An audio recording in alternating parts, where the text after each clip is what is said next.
السلام علیکم ورحمۃ اللہ وبرکاتہ۔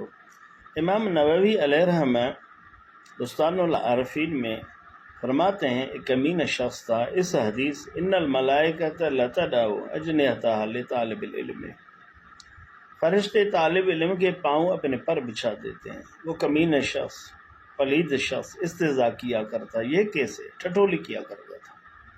اللہ نے اسے سزا دی، حتیٰ جفت رجلہ وسقط، ان کے پاؤں سکڑ گئے، زمین پر گر گیا، پھر چل نہیں سکا۔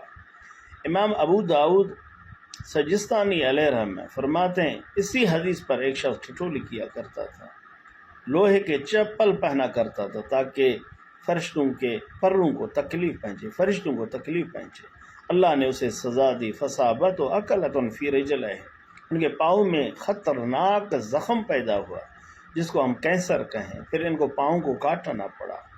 اس حدیث سے معلوم ہوا جو شخص حضور کے فرمان حدیث کی خلاف ورزی کرتا ہے ان کے لیے ضرور سزا ہے، ضرور، دیر ہے اندھیر نہیں۔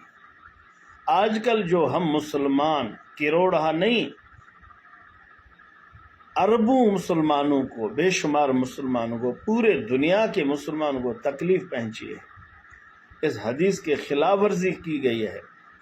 انا خاتم النبیین ولا نبی بعد، لا نبی بعد، آیت مبارک خاتم النبیین موجود ہے۔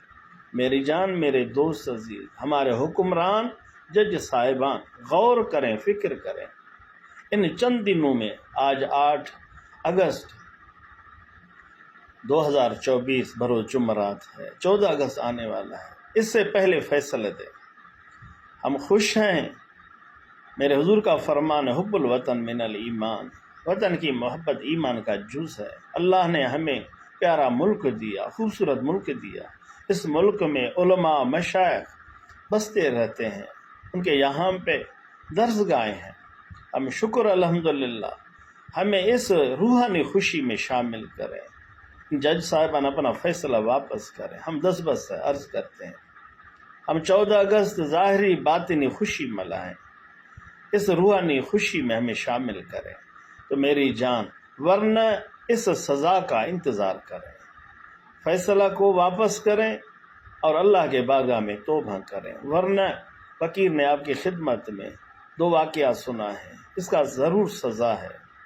میرے حضور کی پاسداری میرا رب کرے گا، اس دین کا کوئی ان کو ختم نہیں کر سکتا، کوئی قادہ اس کو ختم نہیں کر سکتا۔ یہ بس سعادت کی بات ہے جس کو اللہ نصیب کرے۔ اس فقیر ابن صدیق محمد حضور بخش مجدد کو اپنے دعا میں یاد رکھیں۔ والسلام، خدا حافظ۔ اللہ